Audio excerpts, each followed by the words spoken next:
Labas, mano mėly žmonės. Šiandien pas mus svečiuose Šarūnas Jagminas. Aš jį matau pirmą kartą ir tikriausiai daugiau niekada nepamatysiu. Kaip tu save matai šiai dienai? Šiandien ką aš esu? Visų pirma, pensininkas ir žmogus, kuris esu Lietuvos pilietis, kuriam rūpi Lietuvos reikalai visokie. Tiek save matau, ką daugiau aš galiu pasakyti.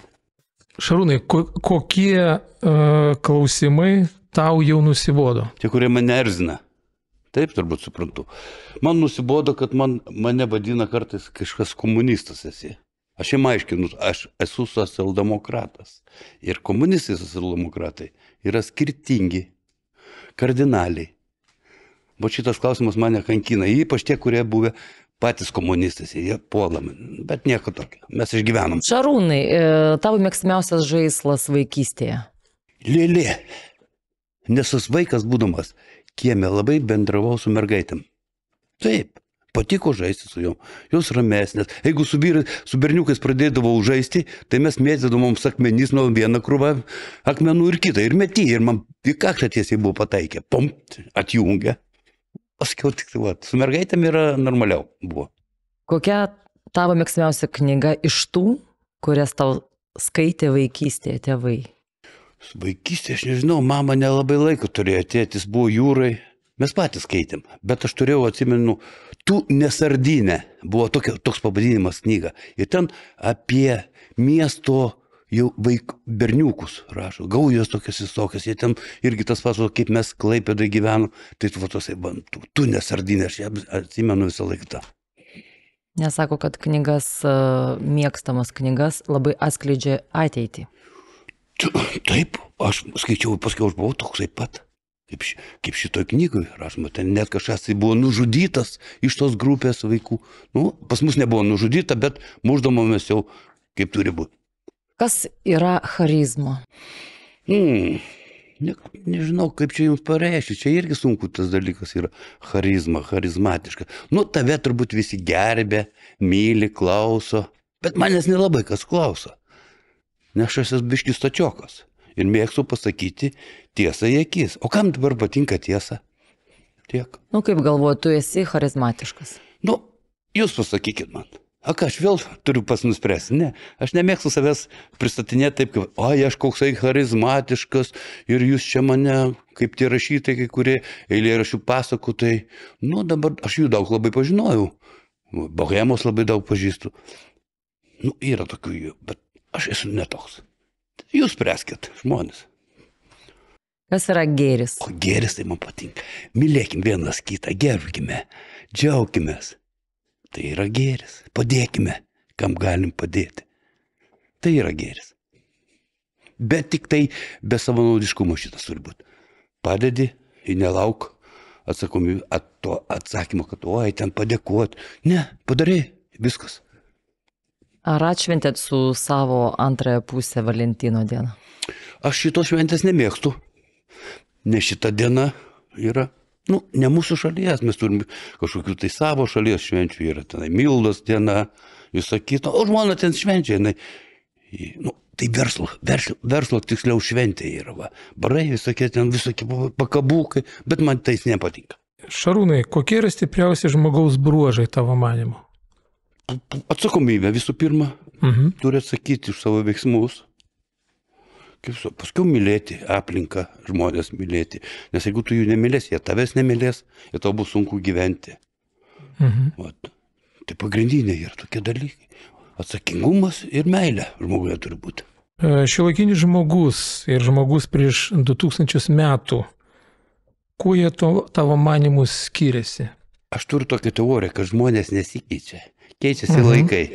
Taip. O žmonės tie patys. Ar jisai urve gulėjo, ar jisai dabar sėdi Mercedesą kokiam. Žmonės nesikeičia. Tada kuriame istorinėme laikotarpyje tu norėtum atsidurti dabar? Tu ateityje norėčiau kur nors būti. Ateityje? Jo, ateityje kokius 100 metų į priekį. Taip. 3 svarbiausi faktai apie žmonių pasaulį. Pirma, bendruomenė turi būti. susitarimas, nu ir kad nebūtų karo pas žmonių. Tikra meilė egzistuoja tik tarp žmonių ir šunų. Pavyzdžiui, jei užrakintum žmoną ir šunį garaže 5 valandoms, atidaręs duris, džiaugtųsi tik šuo. Ką dar žmonės turėtų žinoti apie meilę? Čia meilė toks dalykas, aš nežinau, yra labai trapus dalykas. Vat kaip jūs sakėte, tenai, šunį ir moterį uždaryk, ar ne? Nu, vienas, jeigu tave žmona myli, jinai visų pirma klauso, kodėl tu mane uždarei? Nepus, o šunį irgi uždarius, jisai gali išbėgti ir nubėgti kažkur tai ir nebegrįžti. A žmona gali pasilikti ir pasikalbėti. Nu, tai nesakyčiau, kad tai yra blogai. Gal, jeigu gerai kartu gyveni, myli ją ir jinai tave myli, jinai paklaus, kodėl tu mane uždarei? Gal reikėjo ją uždaryti? Tai apie meilę galim pakalbėti, o negyventi instinktais. Taip, o šuo jisai pabėga. Frazė, kuri pakeitė tavo gyvenimą. Žinot, kad tokios frazės nėra. Tiesiog gyvenimas vyko ir kad tokios frazės nėra. Kam ta frazė reikalinga, kai yra gyvenimas ir tu pats jame dalyvauji? Užduok mums kelis bet kokius klausimus. Bet kokius, taip? Jūs mane pastatėte į tokią padėtį, jūs klausinėjate ir aš dabar turiu uždavinėti, kažkaip tai nežinau. Ar jūs mylit savo žmonės? Jūs vyrą, žmoną savo, jūs savo vyrą? Myliu. Myliu. Jūs tai nuo širdies taip man pasakėte. Taip. Tai, o vaikų turite? Turiu. Ir mylite juos? Tai aišku. Kokie jie bebūtų? Geri. Ir blogi, irgi reikia auklėti su meilė. Nu, aš ir taip pat būčiau atsakęs. Mes žmonės, kiek gerbėm vienas kitą ir mylim, mes ir kalbam panašiai. Juk neprigalvosi čia, ne taip staigiai. Kažko tai ten pradėsi kurti, tiesiai išeina tas iš širdies. Svarbiausia, kad mes ilgai nemastėm su tai. Aš matau, atsakė, todėl kad... Patirtį jau turim. Jeigu nori meluoti, pradedi kilnuoti akis į vieną pusę, į kitą, paskiau tik pasakai. O čia jūs iš karto sakėt, pasakyk, fainai. Šarūnai, kokiomis aplinkybėmis gimėjai? Gimiau kaip? Gimdymo namuose. Bet paskui buvau labai sergantis vaikas, tėtis net sutrumpikė mane į ligoninę, vaikų, sakė, pasako vežė, nes buvau peršalęs kažkur tai baisiai. Ir tiesiog, sakė, paltį užsimetė tėvas ir bėgo į vaikų ligoninę, tai mes gyvenom Manto gatvė, kur Vakarų ekspresas yra dabar tam name. Va. Ir turiu tokią silpną vietą plaučiai. Šarūnai, vaikystės prisiminimas susijęs su vasara. Koks? Labai toksai ir gilus yra, žinokit. Turėjom kaimyną, vokiečiai buvo jie. Mūsų kieme buvo toksai sandėlys. Jį dabar rašo, tie visi, kad tai buvo Vaivos, kur Vaivos stovėjo, bet ne, jisai buvo prie mūsų kampo ir šeimininkai buvo jie. Ir vienas iki vasarą jie maudytis į dangę. Čia kur dabar telekomas, ten buvo ten visai kitokia vieta, kaminas toksai didelis, mes eidamo maudytis. Ir tas kaimyno sūnus Jonas paskendo. Įsivaizduojat, aš visą gyvenimą šitą atsiminsiu. Tai žmonės paskui paėmė, susidėjo daiktus ir išvažiavo. Čia man toksai. Ryškiausias prisiminimas iki mokyklos. Iki mokyklos? Iki. Geras. Vėlgi, Manto gatvė, Mažvydo alėja, tai jinai kitaip vadinosi, buvo tokia, kaip pasakyti, stovykla dieninė, tipo, valdiška. Ir mes ten susirinkdavom ir mus vežiodavo į ekskursijas visur. Ir per tas ekskursijas mus paskiau vesdavo į kokią gamyklos valgyklą pavalgyti. Tai mums, buvo tokie dalykai, tai čia yra, nežinau kas. Ryškiausias prisiminimas iš mokyklos laikų. Aš mokiausi 4 pradiniai, čia prie geležinkelio stoties, kur pedagoginė yra mokykla. Ten iki 4 klasės buvo. Ir turėjau tokį atvejį, turėjau tokią mergaitę, jinai man labai patiko, bet jūs pavardė tokia buvo, aš neminėsiu. Ir toks vienas mano, klasiokas ją pradėjo taip vadinti šlikščiai. Tai aš jį įsivedžiau į kiemą ir mes ten susimušėm. Nežinau, susimušėm, aš jį nugalėjau, aišku, tenai visą kitą, visi ten sustoja vaikai, ploja čia man visą kitą. Ir dabar visai nežinai, aš ją gatvėje sutikau. Sako, Šarūnai, kaip tu laikaisi? Sakau, ar atsimeni, kaip aš už tave ten kovoju? O čia tai už mane tu, o Jėzus mano. Va. Paskui mane pagavo parke kultūros tasai, kurį aš įmušiau su draugais, apspardė biškiuką, bet tai netauk, neturi reikšmė. Bet va tiek buvo. Va tas man iš galvos neišės niekada. Ana, šiandien vyksta tokie dalykai ar ne? Kaip tu manai? Dabar vyksta, bet tėvai dalyvauja. Anksčiau nebuvo daug ką pasakojama tėvams, nes jie bartų. Mes gyvenam savo gyvenimą. Ir jie pasakytų pats įsikliupė tą bėdą. Viskas. Čia tavo pats ir tavo čia problema. Jeigu galima, aš apie savo sūnų papasakosiu. Trumpą tokia. 12 vidurinį mokėsi. Ir ten kažkas vėlgi įvyko konfliktas tarp klasiokų. Tai mano sūnus jau, aš jį aukliau, sakau, tu nelauk, kol tu gausi. Pirmas, jisai smogė tam savo klasiokui, žymiai didesnis, visą kitą, ir jų buvo 3 ar 4. Ir tas, paskui žmona nuėjo į mokyklą, sako, ko jūs norit, sako, 4 vaikai mano, jeigu tie 4 būtų mano vaikas suspardė, kaip tada, o ką jam reikia daryti? Tai baigėsi viskas, aš dar atsiprašė. Tai mes čia palėtėm tėvus, jų santykius su vaikais, kokie žodžiai tėvų tau gyvenime paliko didžiausiai įspūdį? Mano tėtis, mes gyvenom Kauno gatvėje, jisai jūrininkas buvo, ir prie parduotuvės Kosmosas buvo tokia parduotuvė. Rado laikrodį žmogus. Parėjo namo, sako, radau laikrodį, bet aš nešiu atgal, atiduosiu jam. Sūnau, tu irgi, jeigu ką nors rasi, grąžink visuomet.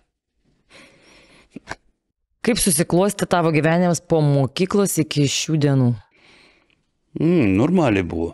O po mokyklos ką? Po mokyklos į kariuomenę reikėjo, niekas tada neklausė.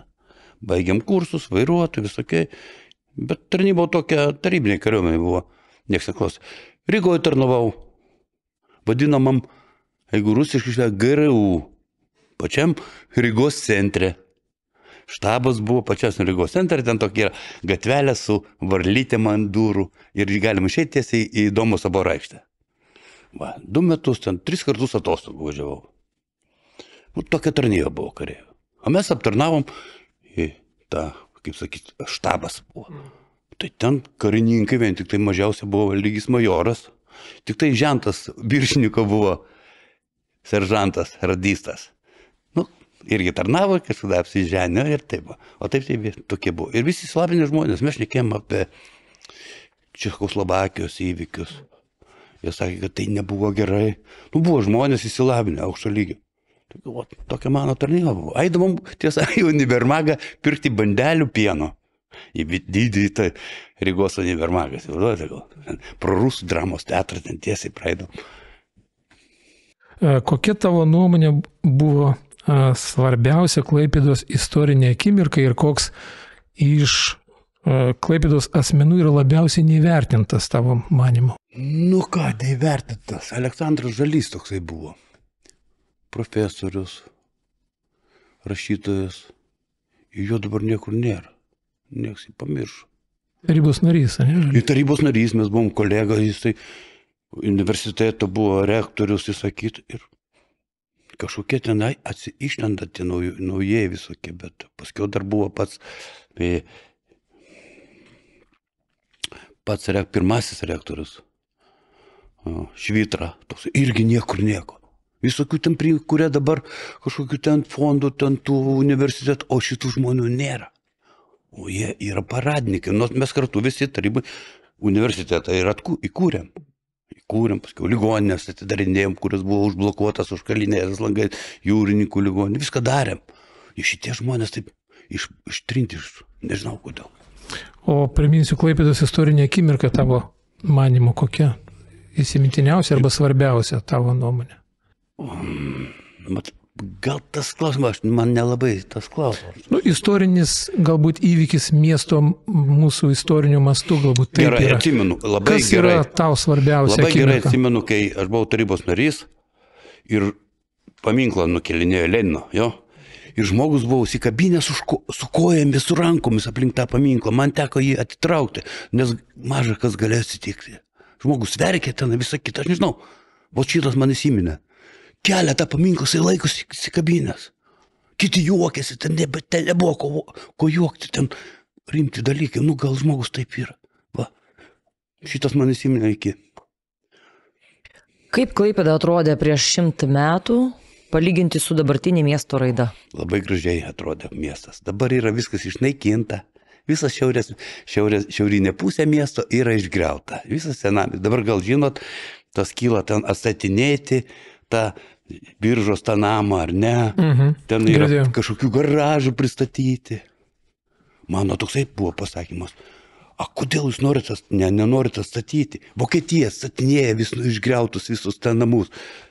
Pagaliau, o kam tas garažas, kai galite statyti tą, kaip tas yra, važiuoju, tramvajus linijas. Miestas buvo pritaikytas tam. Turim Šilutės plentą, Taikos prospektą, Minijos gatvę. Paleis nereikės tokių aikštelių, mašinų sumažės, dūmingumas, viskas sumažės, jokių autobusų nereikia. Važiuos tik tai, važiuoju į darbą, sėdai į tramvajų, atvažiavai. Nu, važiuoju į koncertą, sėdai į tramvajų, atvažiavai. Kas blogai? Tai tavo manimui gal po 100 metų iš vis ir senamiesčio nebus pas mus Klaipėdai? Ne, neturėtų tai vykti. To neturėtų, nes vis tiek yra, Europoje yra tokių dalykų, kad yra saugojama tie dalykai. Bet yra norinčių visą laiką pagriauti, aš nesuprantu pro tuos tarybinės sistemos, kaip buvo. Griauti, kad pastatyti. Nu kam? Šalia pilna vietos, statykit, nu, kodėl reikėjo griauti? Ne, čia parodymas savo valdžios yra. Nors lietuviai irgi tokie pat, nes mes ilgai buvom po ruso. Iki 1917 metų, kol Leninas po savo dekretų neatleido Lietuvos laisvą būti. Tai va, o tas mintis išlieka žmonėse. Dabar mes griaunam, norim kariauti ir griauti. Aš taip sakau. Kaip Klaipėdos prijungimas prie Lietuvos 1923 metais paveikė miestą ilgalaikėje perspektyvoje? Nu, šiek tiek mes palėtėm, bet jūs gal galite savo dar nuomonę. Aš savo, nes aš girdėjau tokius žodžius. Ir persakysiu, jeigu galima, nesupyks. Šiaip su čia Grubliausko mero buvo žodžiai. Mes tuo laiku irgi dalyvavom, kaip galima, čia buvo Klaipėdos prijungimo diena būna. Mes mitingavome dėl Klaipėdos miesto pirties. Ir girdime, ką jisai šneka. O ten ministrų privažiavę ir sako, oi, čia mes lietuviai blogai padarėm, viską išardėm ir Klaipėdos ekonomiką davarėm nežinau kiko. Nu taip, va, mano tokie buvo žodžiai. O šiaip so aš skaitau, kad čia buvo Klaipėdos miesto okupacija. Tai yra. Jeigu kažkada kažką matydavė tą miestą, tai padarė karą ir atseit užėmė, o nesukilimas kažkaip pradžioje, bet dabar jau pasitaisė biškiuką. Tai kad čia yra, daug yra tokių peripetijų.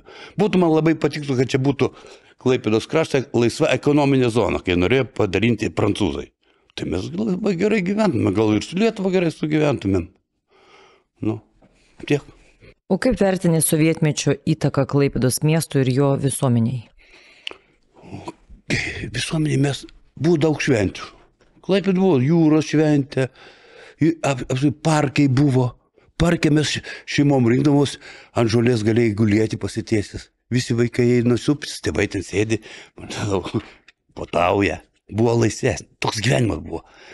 Labai fainas. Buvo žaidimų visokių, karusėlių, visa kita. Dabar nieko nėra. Kodėl įvyko tokie pasikeitimai? Perėjom ant to pinigų daugiau, o ne ant žmogaus.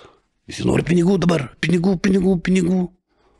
O ką, o žmogus ką? Aš aiškinau, kad virš 600 tūkstančių yra žmonių, kurie neišgyvena žemiau skurdo ribos. O pensininkai irgi patys mažiausias gauna pensiją. Nežinau, ką daryti. Nu, šitie klausimas jau Anos užduotas, tai kaipgi keitėsi klaipėdiečių gyventojų poreikiai ir prioritetai šitame visame laike. Jau galit atsiminti, kaip buvo, tarkim, ten 90 metai ir dabar. Poreikiai tie patys? Ne tie patys, aišku. Juk dabar ką? Visas laužas yra iš Europos suvežtas. Ir žmonės važinės senom mašinom. Vieną kitą Galaną važiuoja su kokia nauja mašina. Arba jūs gal. Kiek tų naujų mašinų yra matėt? Visi laužais važinėjom. Koks čia yra didelis pasikeitimas? Nieko. Teršiam orą patys. Tai nemanau, kad labai daug kas pasikeitė. Tada buvo mažiau, gatvės buvo netokios užterštos dūmais visokie. Ikarusas koks pravažiuodavo, bet dizelis šiaip yra priimta, kad mažiau teršia negu benzinas. Ta savo konsistencija. Kažkodėl jį puola ant dizelių, bet nežinau kodėl. O taip, žmonės yra įsitempę dabar, pikti. Tai turbūt tas klausimas jau galbūt ir retorinis, tai socialiniai tie problemos tada ir šiuo metu tos pačios ar skiriasi? Aišku, kitokios. Mes tada nieko nedarėm. Mums nereikėjo. Už elektrą mokėjom kapeikas, už telefoną irgi kapeikas, už butą ten nežinau, kiek ten mokėdavo, nebeatsimenu. Ir dar kai kurie mums drįsta akis aiškinti, ką jūs ten dirbat už ačiū. Nedirbome su ačiū. Žmonės kai kurie žiguliukus pirko, susitaupydavo, bet tada galėjai dar kažką tai daryti tokio, kuri valstybė nesikištų tau. Auginti gyvuliukus, kokius nors pardavinėti, kažką tai į turgų parduoti. Tau nereikėjo mokėti jokių mokesčių nuo to. O dabar močiutė eina prie parduotuvės parduoti kokią gurką, tai iškart policija ir veda kažkur tai. Tai gal žmonės priprato prie nekontroliuojamų tokių valstybės, ten mokesčių inspekcijos, tai gal nuo sovietmečių irgi pripratęs taip gyventi, dėl to gal ir nori vėl grįžti. Ne, aš nepasakyčiau, kad tai norima grįžti. Žmonės nenori grįžti, bet jie piksinasi, bet jie yra labai tylų, dabar jie prigazinti. Jie bijo pasireikšti, jos tai pat išvadina tenai homo sovietikus kažkokius tai. O žmonės tai jie pastatė visi, vat Klaipėdą, kas įkūrė, kas pastatė, kas išpuoselėjo. Tie patys žmonės, kuriuos dabar vadina homo sovietikais visokiais, žmonės. Kokią įtaką Klaipėdos ekonomikai turi uostas ir kaip jis keičia miesto raidą? Uostas turėjo didelę kažkada, tai dabar nukrito iki minimumo. Mes uoste buvo, nebeatsimenu kelintais metais, bet priėmėm sprendimą visą naftos bazę perkelti į Būtingę. Ir buvom iškėlę visą kitą, kad neterštų, nes buvo paskaičiavimai mokslininkų, kad jeigu kažkokie vėjai ar koksai gali įvykti įvykiai ir gali miestas sudegti tiesiog. Dabar jie vėl atkūrė, čia jau liberalai, nesvarbu kas. Vėl pilna yra skysto benzino visokio šūdo, atsiprašau. Ir niekam nusispjauti tai į tos mokslininkų. Dabar į mokslininkus nelabai ką žiūri. Yra pinigų padavė, bet ekonominių lygių uostas tuščias. Ypač po draudimų ten visokių negali įvažiuoti, negali to vežti. Viskas. Kaipgi mes galėtumėm išgelbėti savo užterštą, atrodo, pasaulyje yra jau daug kur parašyta, kad Baltijos jūra yra užteršta. Kaip mes galėtume ekologiškai išspręsti šią problemą? Ar jinai yra užteršta visų pirma? Jinai yra užteršta tik tai, kaip sakoma, nuo karo likusiais tais visais dalykais. O šiaip jinai kaip ir visa kitos jūros. Viskas bėga į jūras, taip? Bet kokiam regione bėga į jūras. Kitas dalykas, kai būtų Baltijos jūra suresnė, tos užterštos tiek nebūtų, nes taip susinaikinama viską. O kai nėra surumo, yra uždara vieta, reikėtų tiesiog gal pradidinti ten iš Atlanto, iš kurio vandenyno, ten pro Daniją, ten biškį nugremš nuo tų padaryti atvirą kanalą, daugiau, kad cirkuliuotų vanduo, tada bus gerai. Ką manai apie jaunimo emigraciją iš Klaipėdos ir ką reikėtų daryti, kad jinai sustotų? Nieko nepadarysi. Nes yra atviros sienos, gyvenimo jie čia neturi, būtų negali įsipirkti, važiuoja, dirba, jie ten užsidirba, pasiema paskolas, šeimą sukuria ir gyvena. O čia ką sukursi? Yra žmonių, jaunimų, kurie dirba, čia stengiasi. Normalu. Mhm. Kokia Klaipėdos kultūrinė vieta Lietuvos kontekste? Man teko dirbti muzikiniam teatre ir jūrų muziejuje. Va tos dvi įstaigos labai gerai pateikė Klaipėdą. Ar manai, kad Klaipėda ateityje turėtų siekti didesnio savarankiškumo ar net ypatingų statusų Lietuvoje? Kaip aš jau aiškinau, Lietuva nemyli Klaipėdos. Jiem rūpi pinigai tik tai. Nes jie nepratę. Lietuviai niekada, o šiandieną perskaičiu tokią žinutę, kad lietuvių žemaičių kalba buvo iki pat, net ir Vilnius priklausė Žemaitijai, į Panevėžys priklausė, o lietuviam priklausė Marijampolės kažkokia ten dalelė tik tai. Tie, kurie lietuviškai kalbantis, čia yra mokslininkų parodė. Jiems tai būtų, nežinau, jiems kas tas yra jūra, jie nežino, kas tas jūra. O jūra yra viskas, visos pasaulio šalis prie jūros gyvena. Gerai, reikia tik tai daryti kažką, nežinau. Gal tiesiog Klaipėdą padarys sostinę Lietuvos. Ir tada bus gerai. Kokios Klaipėdos istorinės vietos ar pastatai turėtų būti restauruoti pirmiausia? Tai taip, pastatas tai yra, kaip žmogus. Jisai gyvas, jisai istorija iš jo. Tengi jo sukūrė irgi žmonės, taikė prie tos vietos, derino spalvas, fragmentai visokie. Tai nežinau, čia yra kūriniai tokie, žmonės, ne šiaip tokia dabar paima plasmasinius tos kažkokius kolų sukola ir padaro tokią dėžę, apkalą, bet tai yra, šitie pastatai yra labai pavojingi. Jeigu dabar kokia bomba, tai grynas napalmas. Aš žinau, kas yra napalmas. Tai yra į benziną užpilta tas polistirolas. Tai yra napalmas. Viskas sudegtų, mygom. Vėlgi reikia, čia buvusi, gal žinot, buvusi plokštelė parduotuvė čia. Manto ir Daukanto gatvė. Vis jau restauravo, vėl byra. Aš nežinau, ten ką reikia padaryti, gražus pastatas. Vienintelis Jugendo stilius pastatas. Taip, jisai gražus, toks, bet vėl jisai trukinė, kažkas ten, ar nebeda dirba. Man tai patiko, tas Fordo užrašas buvo ant sienos. Kodėl jį nutrynė? Išdraskė tą sieną. Užrašas, ką jisai, nieko. Reikėjo nusiųsti Fordui, paprašyti už reklamą pinigų. Būtų suteikęs gal žmogus. Nes tas užrašas nuo vokiečių laikų likęs dar. Tai šiaip Klaipėda ne vienas užrašas yra ištrintas. Yra daug. Pavyzdžiui, dabar yra tokia kavinutė Flamingas.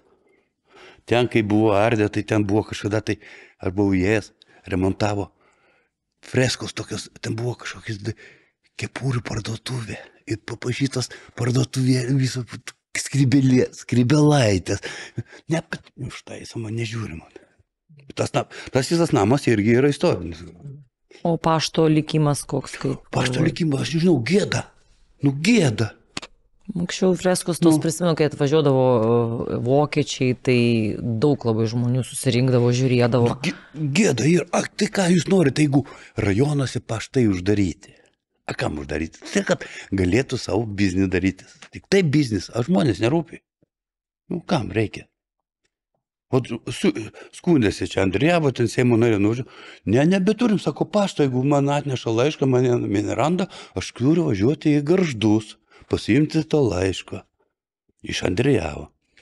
Pastatas Uosto gatvė, visiems gerai žinomas dabar, kur kyla naujas Memelio miestas. Jisai apkaltas, tinklų uždengtas, pirmasis laivininkystės pastatas. Jo likimas, ar jisai bus išsaugotas, ar jį jau nurašė?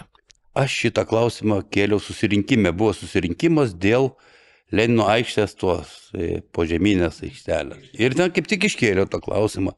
Sakau, jūs dabar šitą dalyką čia nenorit atstatinėti. O kaipgi pastatas, sakau, tas, kuris yra sveikas pastatas. Argi sunku jį paimti, kaip visam pasaulyje daro, pastatina kažkokiu bėgiu jį ir parduoti, ten vietos yra. Viskas.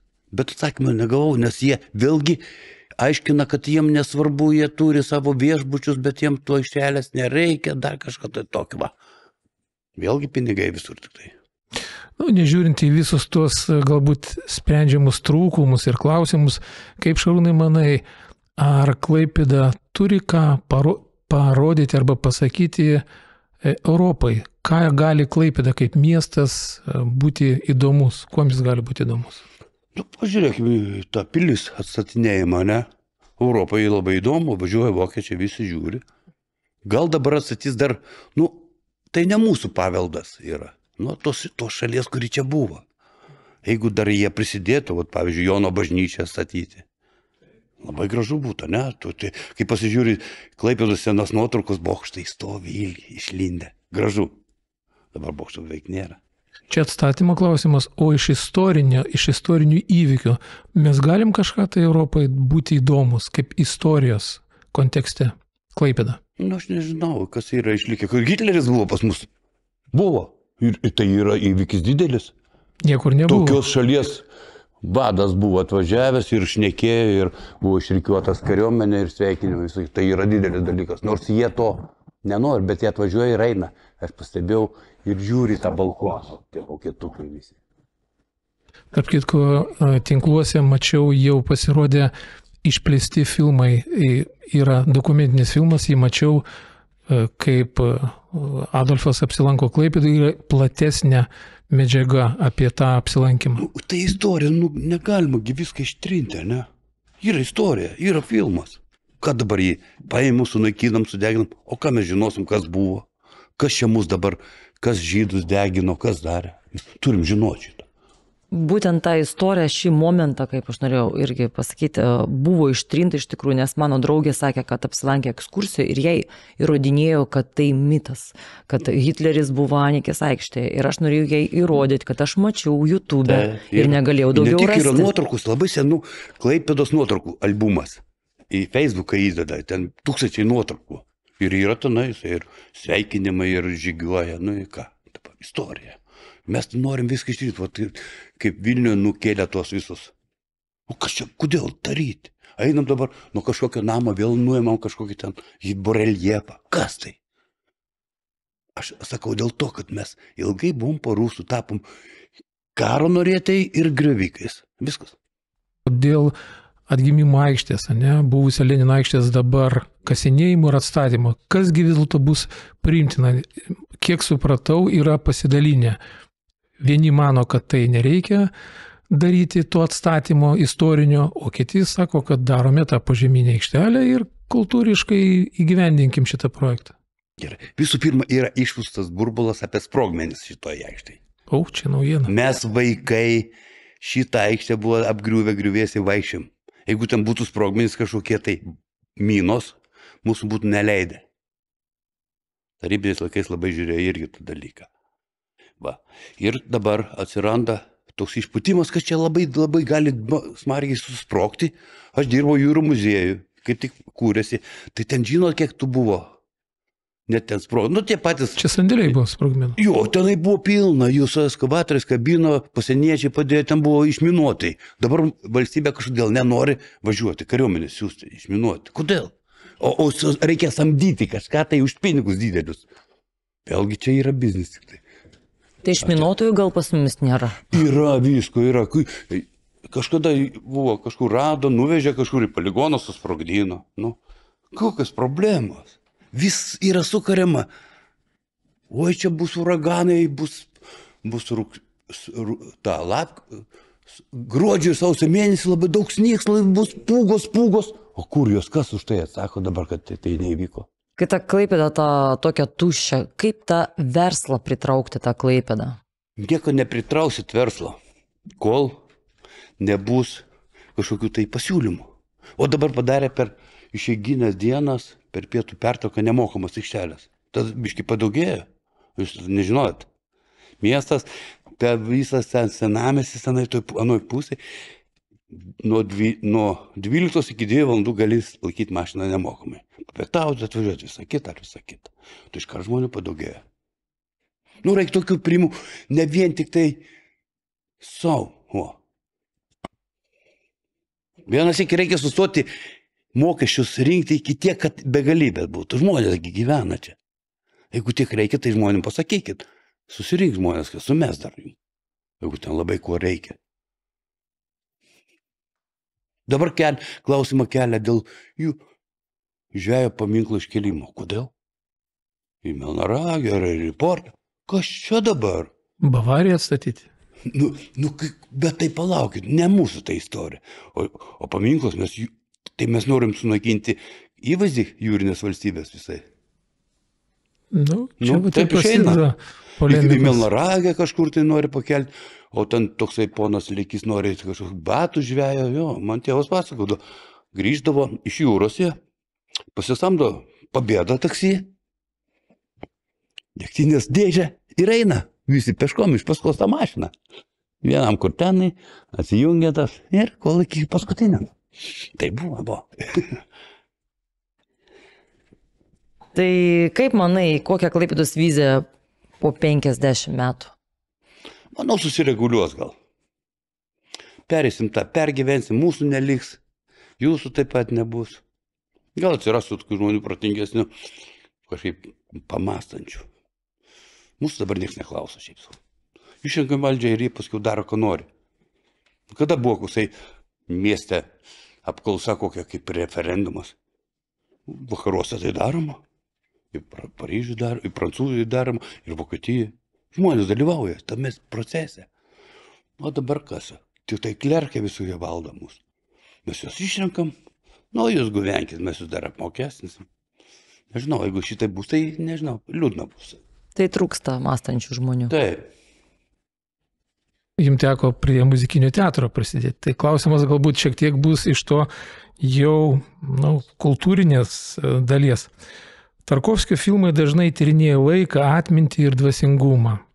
Ar šiandien, kai pasaulis vis labiau skuba ir technologijos keičia žmogaus santykį ir realybę, jo kinas tampa dar aktualesnis? Klausimą užduodu todėl, kad teko žiūrėti Tarkovskio filmus, jie tada tame laikė, kai aš žiūrėjau, buvo iš tikrųjų nesuprasti ir aš daug ko nesupratau, bet tada kaip jaunimas mes tai, kas buvo nauja, mes godžiai imdom. Jūs turbūt jau perpratot ne tik tą filmą, galbūt teko ir panaudoti gyvenime savo muzikiniai gal veikloje, ar tai socialiniai.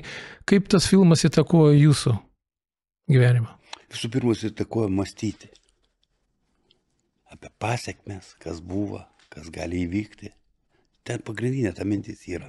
Nes ten ir to visokių draudimų labai daug. Negali ten eiti, bet žmonės visuomet nori. Kai uždraudimo, tai jie nori. O jeigu to niekas nieko nedraudžia, nieko nebenori. Gal ir gerai. Man patiko tas filmas. Jo, ten tokia plėda 3 filmų, Rubliovas buvo ir Stalkeris. Šitie filmai, kurie... Stalkeris daugiausiai patiko. Jo, jie tarp kitko, atsimenu, ilgai juos neleido, juos išleido ir suprato, kad jie išleido kažką tai negero. Ar šiandieninė kinematografija, ypač komercinis kinas, koks jis bebūtų, užsienio ar lietuvių, vis dar gali leisti savo tokią lėtą, metafizinę pasakojimą formą, kokia buvo Tarkovskis? Nežinau, lietuvių tai tiksliai nėra, ten tik Lošo pradėjo kalbėjo, daugiau ten nieko nėra. O užsienio, gal mums negali niekas įpirkti tų dalykų. Gerą filmą, kaip sakoma, vieną kitą išleidžia, jie tenai čia rodo, kaip jis vadinasi, elitinis filmas. Aš nežinau, elitinis, ten šneka daugiau, gal yra gili mintis kažkokia biškiuka, bet tai filmas yra. O tokių pas mus nebėra. Anksčiau būdavo per televiziją, neįperka. O tos rodo 20 metų atgal tenai apie tos visokius muštynės, žvaigždžių karai. Ar galėtum palyginti klausimus asmeninis toks labiau, ar Puipa kopijavo Tarkovskį ar ne? Vat su tuo režisieriu man teko susitikti. Vienas į. Su Puipa? Jo, nes aš kažkada taip filmavausi, irgi filmuose ten vokiečių, ten Pirato širdys, Piratų buvau, paskui dar kažkokiuose čia apie kažkokius ten Dano, ten pabėgimus iš Tarybų Sąjungos, iš Lenkijos į Daniją, tenai vis tokie buvo. Kiekvienas kažką tai nori, mato, juk režisierius nori, ne, irgi padaryti kažką nors gerą tokio. O tai jisai darė kažką taip, bet nelabai kol kas ir pavyko. Galbūt neprie, tada klausimas tolimesnis apie tą patį mūsų aptartą Tarkovskį. Tarkovskis sakė, kad menas turi išlaisvinti žmogų, tačiau ar meno laisvė šiuolaikinėme pasaulyje nėra apribota globalistinės politikos, rinkos, reikalavimų ir autocenzūros. Kaip tu manai? Jūs patys šitą atsakė. Jo, čia praktiškai. Šiandien man dabar sakyti jau. Mes bandėm palyginti Puipą, kuris kažką tai bandė. Taip, nu, bet Tarkovskis buvo unikalus. Tai čia yra viskas pasakyta irgi. Toks meno klausimo forma, ar Lietuvos kinas gali egzistuoti be valstybinio finansavimo, kaip tu manai? Aš sakiau, kaip Klaipėdai buvo, atsimenat, kino studija. Taip. Dabar ten pastatė tokį rajoniuką tipo senobiškų namų. Viskas. Ale Dansingas. Vilniui irgi nieko nebėra. Va, tik tai lieko šitos kontorėlės tokios, kur šūda mala. Viskas. Taip, dabar pasikalbam apie Lietuvos teatrą ir Oskarą Koršunovą. Žinot, turbūt. Žinau, man jisai patinka. Koršunovas dažnai provokuoja publiką ir perkelia klasiką ir šiandienos kontekstą. Ar šiandien teatro provokacija yra būtina, ar publika reikia daugiau pabėgimo nuo realybės? Reikia. Visuomet reikia žmogų paimti taip, pačiupinėti, kad jisai pajustų. Tam ir yra teatras, o ne tam, kad ten atės ir išeitų. Turi pajusti, turi sujudinti. Taip. Reikia duonos ir veiksmo. Visko reikia. Tam ir teatras, juk nemiegot žmonės turi ateiti. Kai kurie miega, pavargę. Ne, aš jį mačiau per televiziją Italijoje tenai. Jo, Hebra suvažiavo ir ėjo į vieną restoraną, į kitą restoraną, parodyti, kaip yra kultūra jų itališka. Va, taip. Paprastai šitą. Ir jo pokalbį tokia, nori, nenori, jo klausaisi. Atrodo paprastas, neišvaizdus žmogelis, ne? O šnekai pradeda šnekėti. Tai įtempiausis ir klausai kiekvieno jo žodį. Čia tu kalbėjai apie Koršunovą? Taip, juk ne apie tą, kuris Maskvoje dirbo, tas irgi buvo geras, bet mes jau vėl nebeprisimenam visi kažkodėl tai. Rimas Tuminas ir Eimuntas Nekrošius. Labai puikiai žinom, visą Lietuvoje žino. Kai kurie mūsų ministerijos kultūros išvadino tos žmonės matrosais pijokais. Nu kas čia dabar yra? Tai reikia visuomet į kultūros ministrus parinkti žmogų, kuris būtų kultūringas, turėtų tam tikrų gebėjimų kultūrą kurti, o ne šiaip su, kad pastatyti kažkokį ten pažįstamą arba draugą. Nebėra atrankos žmonių į tam tikrus postus. O šitie žmonės tai yra aukso raidėm turi būti rašyta mūsų istorijai. Yra toks Olegas Šurajevas ir lietuvių stand-up scena. Kaip jis prisideda prie humoristinio diskurso šiandien? Olegas Šurajevas tapo vienu iš žymiausių lietuvių stand-up komikų, kuris savo pasirodymais ne tik prajuokina, bet kelia aktualinės socialinės bei politinės temas. Kaip manai, kokią reikšmę jo kūryba turi šiuolaikiniam lietuviškam humorui ir kaip jis gali paveikti visuomenę mąstyti apie svarbias problemas per komediją? Tas veikėjas, kuris rodo pimpalą nuogai, koks iš jo gali būti kas nors. Visa visuomenė yra pasipiktinusi. Jisai yra išlaikomas tam tikrų partinių lygmenių. Tik tai, ir viskas. Koks čia gali būti kultūra iš jo? Jeigu tu pimpalą rodai prieš visą Lietuvą, atleiskit. Tai galbūt perinkim, Anna, prie linksmesnių dalykų muziką, gal mes ten galime kažkaip tai su mūsų svečių kažkokias šviesias atrasti gairės. Muzika, Šarūnai, ta globalizacija jinai palėtė viską ir muzikos industriją, teatrą, minėjom, kad yra, kaip mes vis labiau tampame, nepriklausomi nuo industrijos, nes tai yra pinigai. Ką tu manai? Ar mes tą autentiškumą kaip lietuvių tauta su savo galbūt, ne Stasiu Povilaičiu, bet kaip mes galime atsilaikyti? Aš prisimenu pavardę Grajauskas Gintaras, jo. Jisai ir muzikantas, ir režisierius, jisai prie to ir eina. dabar su savo pjesėm, visą kitą. Ir tie žmonės nekreipia, sakiau, dėmesio, jie eina. Ir daug dievė, kad tai yra daugiau atsiras turbūt, aš nežinau, tai Vilniaus ten buvo tokia mažasis teatras tenai, visą kitą, jie dirba žmonės. Ir tikėkime, kad jie neužleis. Jie meno žmonės, tikri meno žmonės, jiems nerūpi tie tenai, labai dideli pinigai. Jie amžinai buvo skurdžiais, bet jie dušė jų buvo visą laiką atvira, ir žmonės. Tai turbūt vienas iš maloniausių galbūt tokių veiksnių Lietuvoje, tai kad džiazas, jisai toks džiazas. Kaip džiazas Lietuvoje yra garsus ir mes klaipėdiečiai didžiuojame savo džiazo festivalių. Višniauskas yra toksai. Višniauskas jo.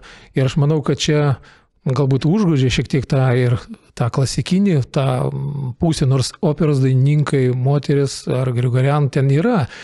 O džiazas, aš manau, kad vienas iš tų, kur tą miestą ir garsina, ir Lietuvą. Ne tik tai turbūt mastelis miesto Klaipėda, nes mes džiazą... Jūs teisus, džiazas yra džiazas.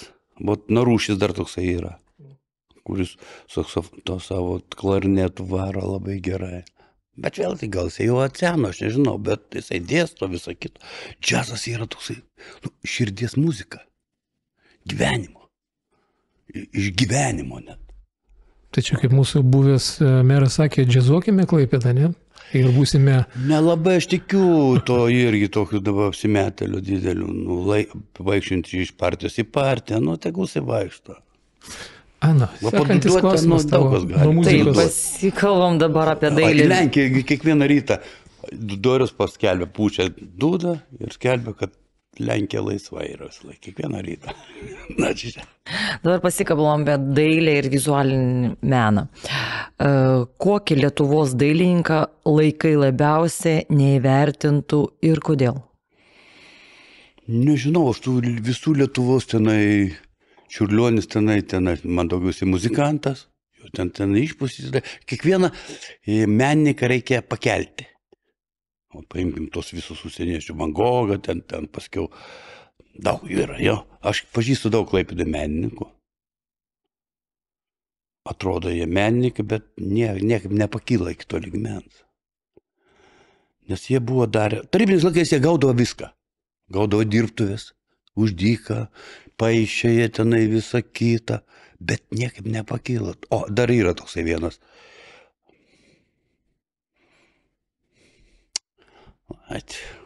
Kažkas man jau senatvė yra, žinot, ir užkrenta, ant liežuvo kabo, Romos yra toksai.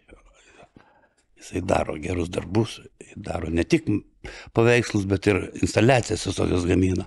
Šitas tiktų, bet kažkaip tai niekas žmonės vargsta dabar. Ir neinvestuoja gal irgi. Jie turi kažkiek investuoja, bet neužtenka to. Turi būti menedžeriai kažkokie. Paimkim tą patį Van Gogą, ne? Tas eidavo į barą, ateidavo, prageria tą savo paveikslą, viską. Dabar yra labai jie pasikėlę, aš turiu tokią dailininkę, 5 vaikų motina gimdė kažkada, tai vonioja tos vaikus. Jo. Ir mano žmonos klasiokė, Romėnė tokia yra. Tai tą pripaišo paveikslų, o išpučia tokius dalykus, kad aš man tiek noriu pinigų. Jie nevertėjai. Arba tada tu susirask žmogų, kuris supranta tą meną, moka pateikti, visą kitą. Šitą nenori daryti. Yra gupšumas toksai. Aš parduosiu, bet nieko neparduoda, viskas. Ir vėl jie pažiūrė, vėl tepa. Dažai brangus, viskas brangu. Taip, dažniausiai, jeigu mokiau daugiau, tai mokiau už istoriją nors. Nežinau, man tai jos yra, viena paveiksliuka yra mums palikusi kaip dovana tokia. Yra Jankauskas toksai, bet tas jau nukryto, nežinau, aš turiu jo žmonos paveikslą atseit. Ten maudosi bliūdė, tokia kojas plaunasi. Toksai, nežinau, aš jau vertinačiau kokią 500 000 šitą paveikslą. Paskui Martinionis toksai yra. Man labai gaila to vyro. Su žmonės supykė, nes sūnus susidegino Vilniuje, irgi menininkas buvo. Jį įlipo į tą transformatorinę ir susidegino. nes tėvai nemylėjo jo. Už vienas į žolės parūkimą iškvietė policiją, išvedė į psichinę ligoninę ir po to prasidėjo. Mano sūnus parėjęs vienas tik prisirūkęs ant stogo užlipo. Tai aš visą dieną su žmona kalbinam, kad jisai nuliptų. Mes dabar vyras yra. O jeigu taip pat būtumėm pasielgę, negalima taip su žmonėm elgtis. Vienas parūkimas. Ar modernusis menas dar gali šokiruoti visuomenę? Ar mes jau tapome per daug pripratę prie provokacijų? A čia kur vėliavas trina tokias sušūdo, ne? Tai modernus menas. Arba trusikus prišikai padeda po durų. Čia nežinau tokio. Nu kas tai yra modernus? Postmodernizmas. Nu menas turi būti menas. Kažką tai ištrauks iš tavęs, matai žiūri. Vaikų ten vėliava to valas. Dabar šitam įteikia kažkokią premiją. O kodėl? Visas meno pasaulis buvo sukilęs. Vėlgi, su politika viskas daugiausiai yra surišta tie dalykai. O kaip skaitmeninis menas keičia tradicinį tapybos ir dailės suvokimą? Nu, aš nežinau, jo negali atskirti kartais. Jeigu kompiuterinis yra padarytas, tu nežinosi, kad yra tas. Ir kaip jisai gali ką nors keisti? Niekas jisai nekeičia, jisai patikimas, jisai ir viskas. Ir parduodamas. Jeigu ten yra geri menedžeriai, visą kitą, plakatų ten pataško su kompiuteriu atsėti. Nu, drambliai dar paišo, paskui bežionės irgi ten. Tie labai patys brangiausiai yra. Kągi menas gali pasakyti apie šiandienos pasaulį? Ko negali išreikšti nei politika, nei ekonomika? O turiu tokį menininką Karvelį. Karvelis yra. Jo, Klaipėdiečių tėvas buvo Seimo narys Karvelis. Tai. Dabar žiūriu, įdėjęs vieną tokį Facebooką. Senas rūdysi šiupelio gabalas įdėtas. Ir kažką ten užrašęs. Ir tu galvo, ką tu nori. Ir įrodė, kad tai ne menas, ne? Nu, aš suprantu, kad čia šūdas yra, bet jie tai instaliacija kažkokia, nu viskas. Gal taip ir turi būti, aš nežinau. Turim pamatyti mes viską, kas yra, kas jau galvoj buvo. Visų pirma, pas žmogų galvoj susidaro, paskui jisai perteikia jį. Tai mes irgi taip kartais, pamatau gražią moterį ir aš galvoju, o ką aš galvoju, jis nežino, ne? Taip va. O kai iš taip patikėjau kokie... Bet man jūsų mintis patinka. Tai va, tokie dalykai yra. Benas Šarka, turbūt daugelis, kas senesni klaipėdiečiai, aš tai iš tikrųjų pamenu jį vaikščiantį mieste, įdomus žmogus, teatre šiek tiek jį esu jį matęs. Ką tu apie jį gali pasakyti? Jo tada instaliacija gyvenimas yra? Kas jis? O, apie Beną Šarką aš atsimenu pačią pradžią. O čia dabar, kur yra parduotuvė muzikos tokia yra. Žinot? Ligoninės gatvėje. Muzikos parduotuvė. Prieš. Žinau. Žinau. Tai jie tenai, nebesimenu kaip ten vadinosi, ten Danielius Rusys kartu buvo, čia visi menininkai. Ir jie tenai pradėjo, esu buvęs tenai kažkada tai. Va, nors aš atsimenu tą namą, kai gyveno žmonės tam name, o mes vaikai, prieš tai buvo garažai vietoj tų namų, užlipdavom ant to stogo, įsmeigdavom špilgą, pririšdavom bulvę ant žilkos tokios, užlipavom ant tokį ir traukiam, ir barškinam, žmogus atidaro, nieko nežino, kas čia yra. Tai va tokie buvo menai. O Benas Šarka, tai man patinka, mes jau buvom jau jūrininkų tave, kaip rūmuose. Ten jam yra skirta ten dirbtuvėse pačioj, Rusy tokiam. Ten viską fainai padaryta, ten visą kitą. Ir jo paskui tie visi persirenginėjimai, senamiestį, kur ten, man labai patinka. Tai čia Benas Šarka liktai teatrą yra įkūręs, ne? Ne, jisai daugiau tokie duoda veiksmo tokio, žinai, persirengė kažką, tai ten pavaidina tuos, bet be garso jisai. Be garso, jo. Ir tu turi suprasti, ko jisai sako. Tai čia kaip pantomimos teatras. Taip, panašiai jo. Pantomimą aš irgi pažįstu tą, kuris su pantomima. Jau senai bemačiau jo. Tai buvo, tai jisai ten tokio išmeta dalykėlio, kad, tai yra menininkas aukšto lygio. O ką mes galime palinkėti jauniems kūrėjams, kurie šiandien galbūt pradeda savo kelią, nors aš nelabai galbūt susipažinęs, gal jums iš savo tos politinės varpinės matosi. Kas iš jaunų dabar yra?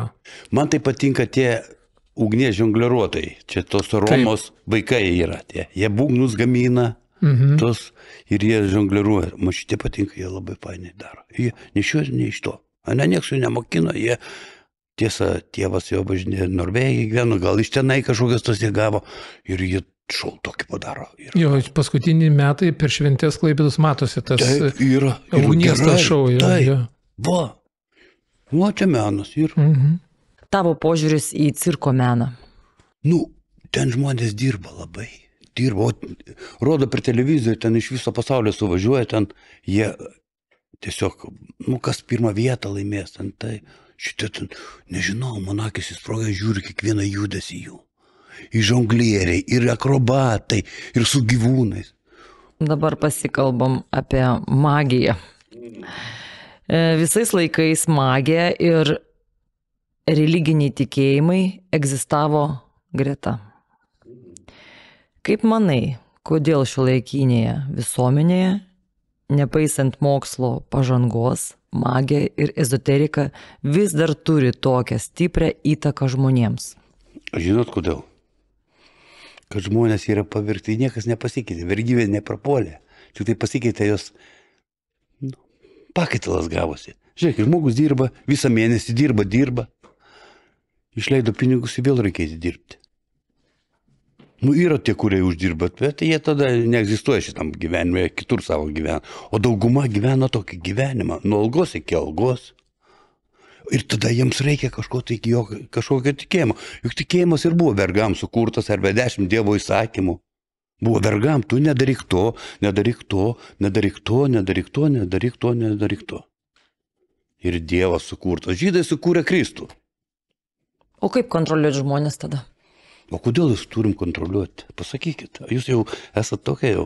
Viskas aišku, su kuo mes šnekame. Atsargiau su ją. Jeigu žmogų nori kontroliuoti. Žmogus yra laisvas pilietis, šiaip jau gimęs. Žmogus gimsta laisvas. Viskas gimsta laisvas. Bet paskiau būtinai žmonės nori sugalvoti, reikia kontrolę padaryti. Arba privers, kai jisai tau dirbtų. Kodėl yra aiškinama? Dirbk savo. Nieks nenori. Čia reikia atsakomybės, reikia to. O čia atėjai, padirbai, gavai savo atlyginimėlį. Dar aš norėčiau, kad žmonės patys mokesčius mokėtų. Tai labai padėtų pakeisti visą, kai gautum į ranką tenai 1200 ir tau 500 reikėtų atiduoti. Tada tu pradėtum galvoti, kelti klausimus, tada kur mano mokesčiai eina. Kur nueina visi kiti dalykai, kodėl mes norim kariauti, kodėl perkam tą, o ne tą, kodėl mes remontuojam tą, o ne tą. O dabar jie, sumokėjo už mane kažkas mokesčius ir nusišykt mane tą klausimą. Viskas. Pabandykim man tada praplės šitą klausimą, tu uždavai ir Šarūnas taip galbūt labai gražiai taip įsisuko, ten nesugebėjo labai tiksliai, bet aš pakartotinai klausimą jį vis dėlto užduosiu. Lietuvos pagonybė ir šiuolaikinė ezoterika, tas pats klausimas, bet galbūt priežastis mes žiūrime, ne?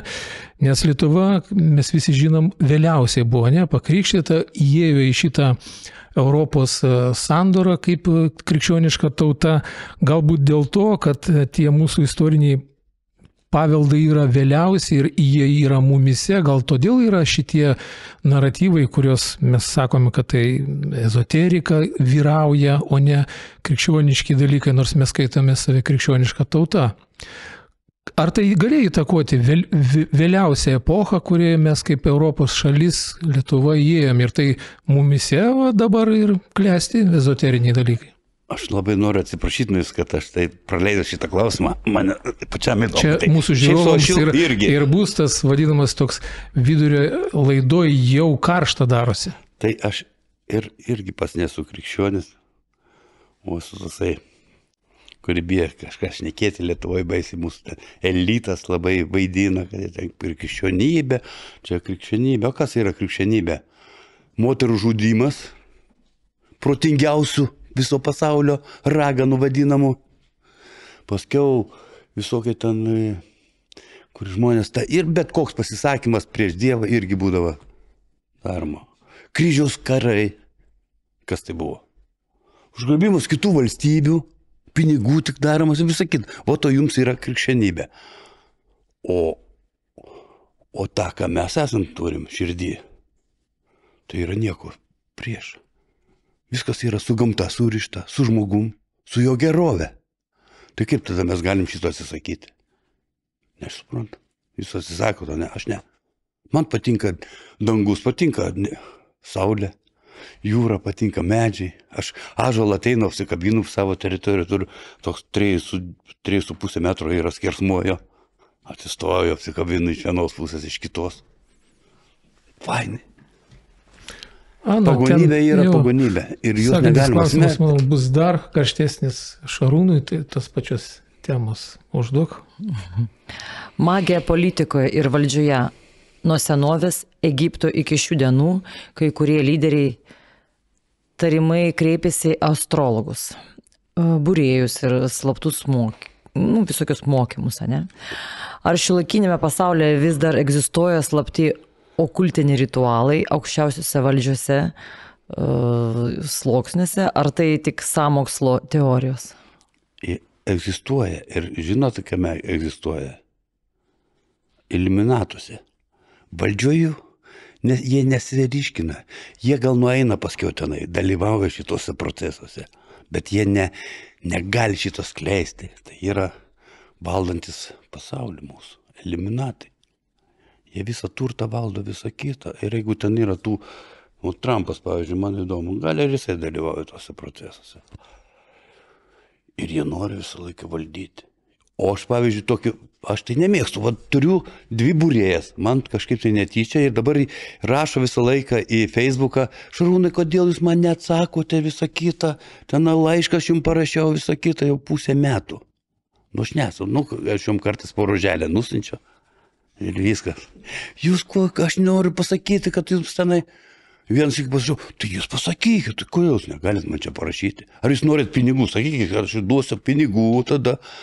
Ne, tai kodėl neparašot man, kad su manim to. Ir visi pas jūs ten kažkas, tai jūs ten labai myli ir nori jūs mylėti ir ir nori pasakyti, bet negali. Tiek apie tos burtininkus. O atsimena, tarybinės laikais buvo, tai daug kas buvo iš tarybinės laikais, tai kas ten buvo, toksai buvo, pavardė labai man užkrito. Mesingas.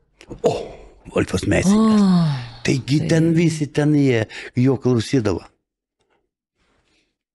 Bet ta vadinasi, babuška tave vadina, kaip ją irgi ten. Langa. Šiaip su man patiko kinuoti. Yra toksai žydas, Laitmanas. Jisai kabalą studijuoja. Yra aiškinas, jokių angelų nėra, jokių velnių nėra. Čia viskas yra žmonių galvoj tik tai. Tas pats Dievas yra, irgi galvoj.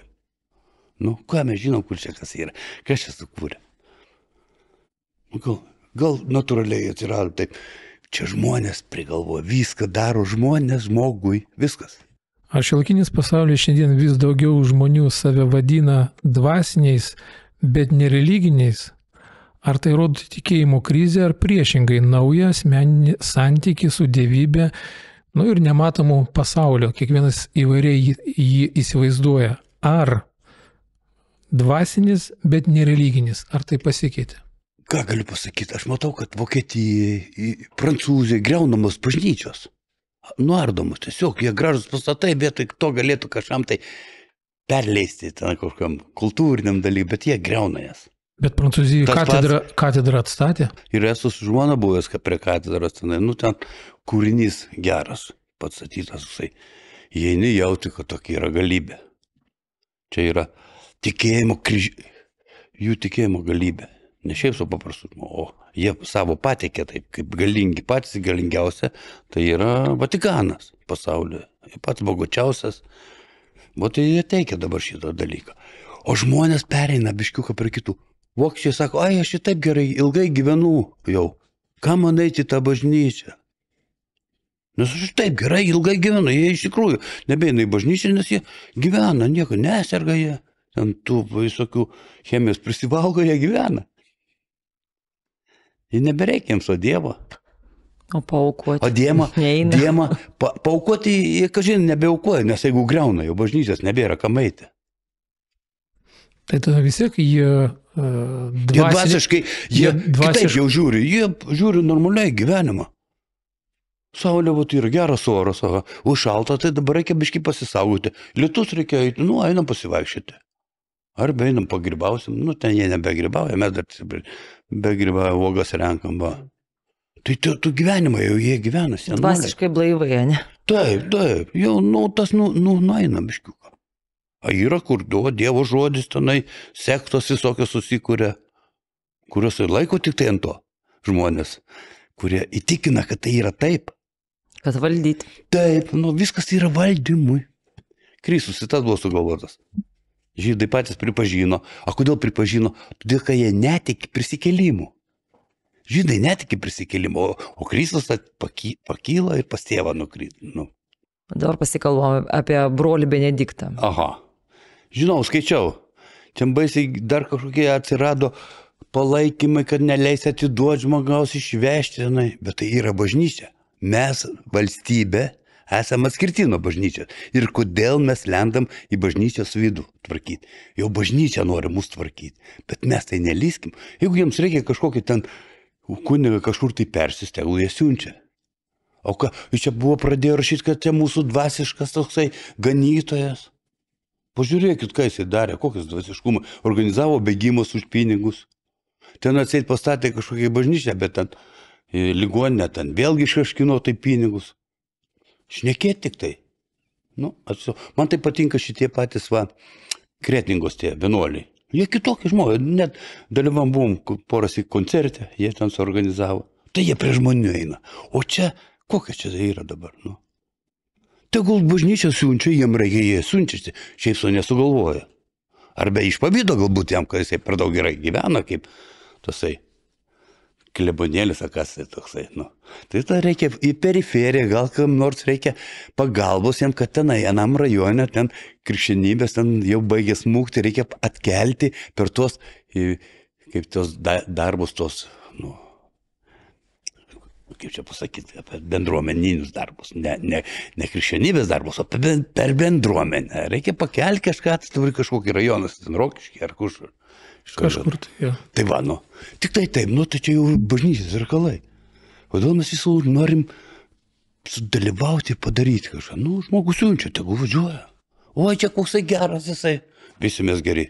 Turbūt neišvengsime tų dalykų su bažnyčia, su politika, bet ir sporte pasirodo, Šarūnai, yra ta pati politika ir klausimas jau linksta į tą mūsų miesto problemą su Klaipėdos Neptūnu. Kaip tu manai, ar galėtų tas mūsų klubas pagaliau tapti tarptautiniu, ar jis liks vietiniu, kovojančiu su ekonominiais iššūkiais? Žinome šitą situaciją, iš kurios Neptūnas bando išlipti. Ar yra ten kažkokių tai pokyčių? Nes žinau, kad taryba lyg tai perėmė, ne? Kažkokią dalį. Nežinau šito dalyko, bet aš turėjau pažįstamus, kurie buvo direktoriais to klubo, Prižgintas tai buvo. Visur visą laiką prie tokių komandų stovi vagis. Jie vagia pinigus, dar jiems sumoka kažkiek tai. Ir ko jūs norite, kai jis augtų? Tai paleiskim juos. Yra klubas, privatus klubas, tegul dirba. Kodėl jūs dirbat? Jisai dirba, aš dirbu. Man duoda kas nors? Kodėl mes tuos turim maitinti? Jeigu jūs turinkit gerus, paimkit trenerius, jau ir taip duodam. Aikštė, salė visą didžiausią, naudokite. Niekas neima už tai. Dar pinigų gauna jie už tai. Tai čia viskas yra sudėliotam pinigai jie. Viskas.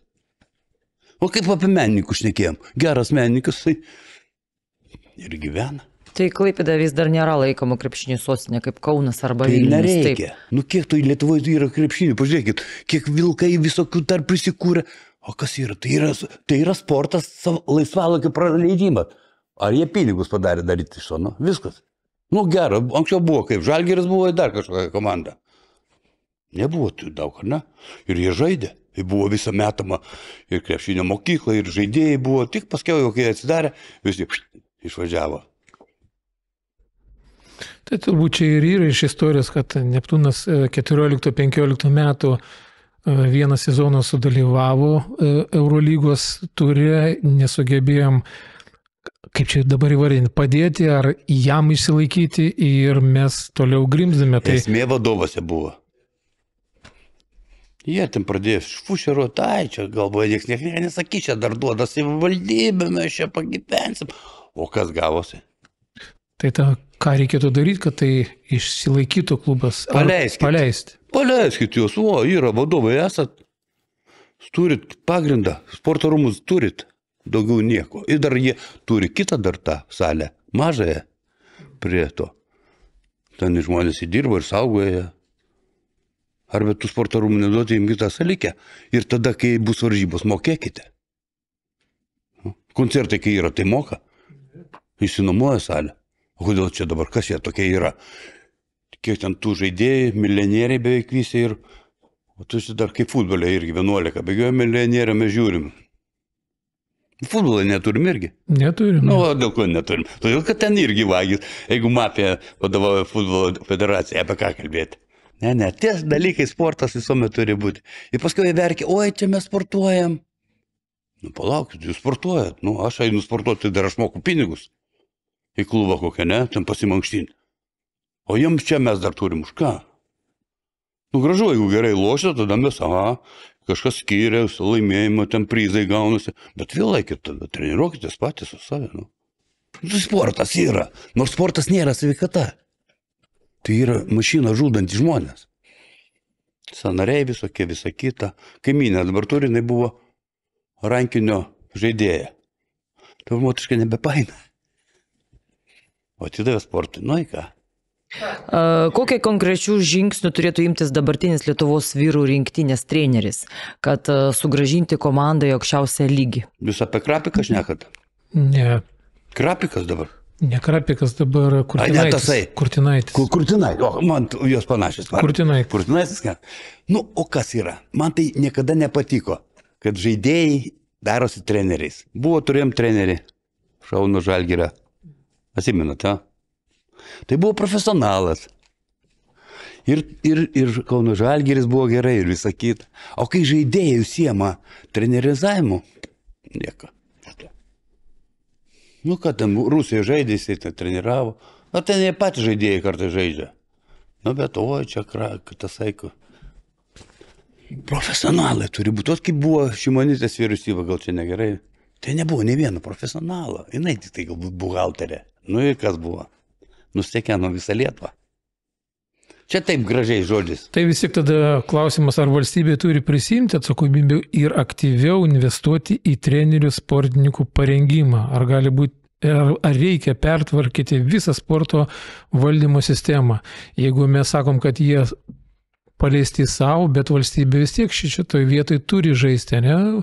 Kažkokią atsakomybę, paruošti, ugdyti. Neparuošti, jie turi padėti nuvykti į kažkur tai, ten padėti pragyventi tą laikotarpį, ten pamaitinti jos aprangą galima, jeigu jau norit, kad atstovautų Lietuvą, kad būtų emblemos, visa kita, tai jo, o visa kita.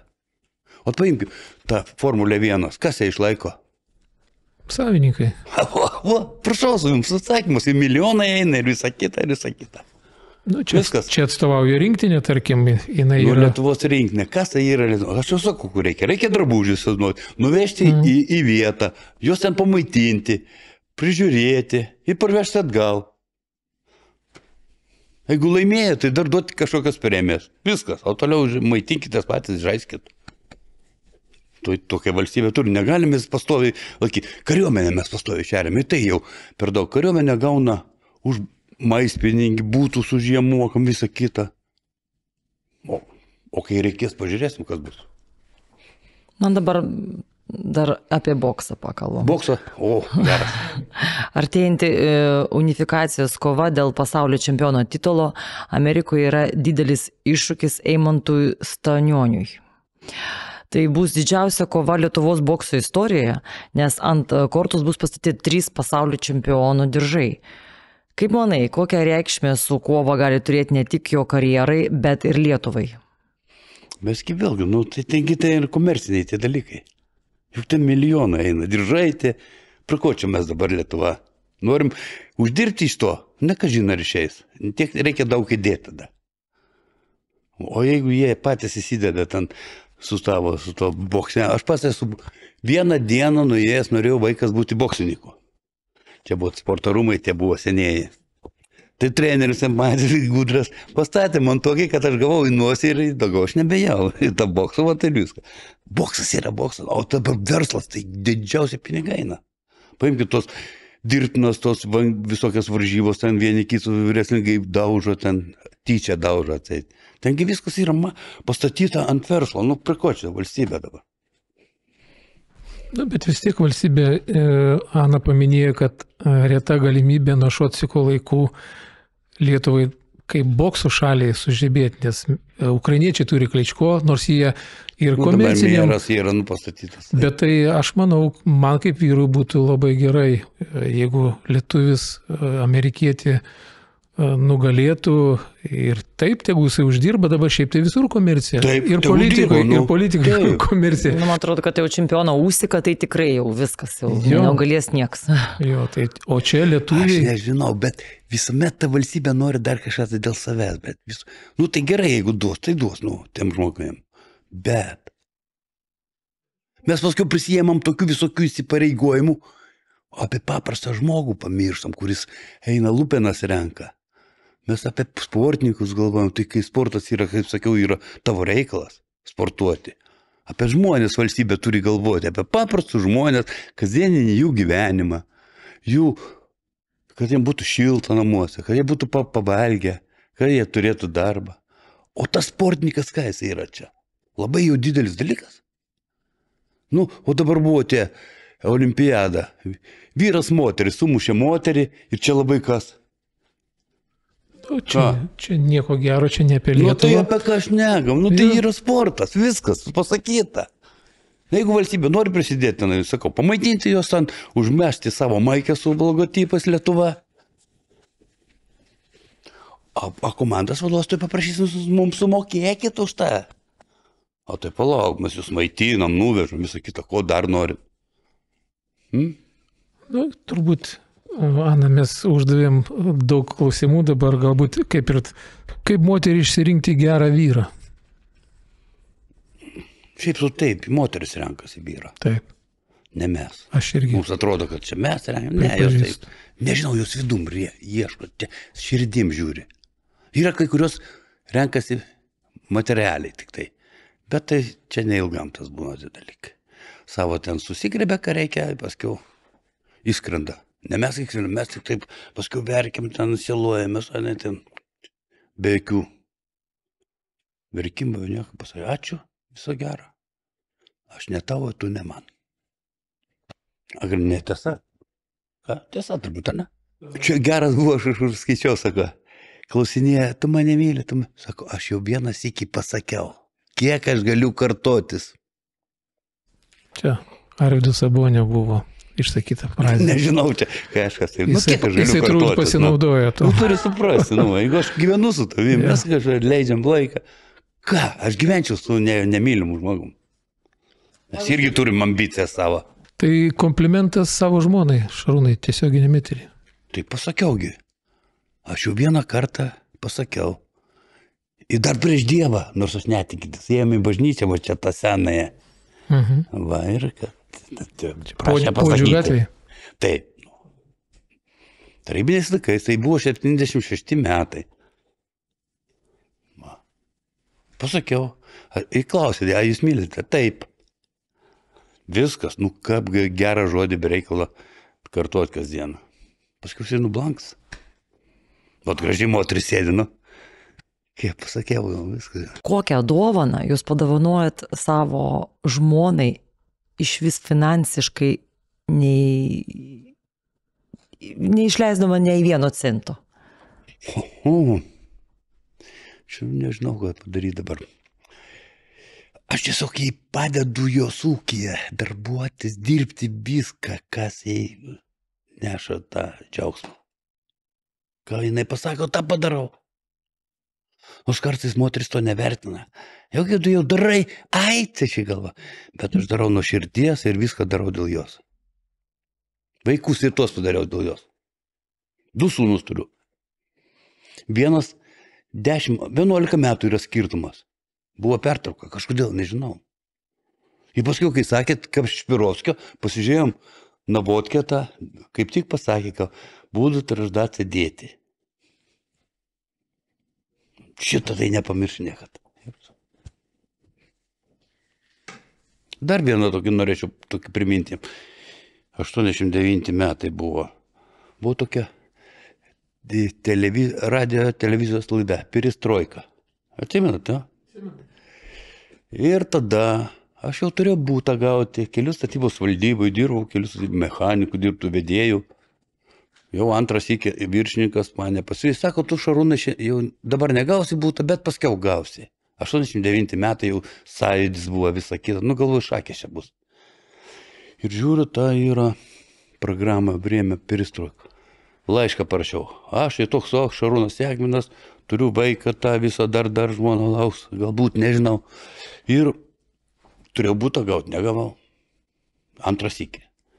Ir vieną vakarą žiūriu, нам пишет товарищ Ягминас из Клайпеды. Так и так, молодой человек, жена, все. А вот должен бы получить квартиру, но не получил. Ateinu dar antrį. Ir gydžiu viršinį kurtas, blėt, Jagminas. O dar partija veikia. Komunistas buvo. Atsivalau. Jagminai į kabinetą, aš ten sėdžiu. Einam. Vėl nueinu į kabinetą, tas stalas, susival kaip į kitos didžiausias. Sėsk, ten mane galia pasodina. Sėdžiu. Tai kas ten buvo? Viršininkas sakau, jūs man antrą sykį jau būtą neduoda. Ta ką man reikėjo daryti? Prašiau viskas. O jį ten centro komitetas iš karto ateik čia. Gerai, sėsk.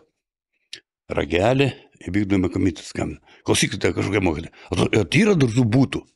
Nu, yra. A pinigų turi? Turim tų pinigų. Tai man 2 tada reikės. Gerai. Girdėjai?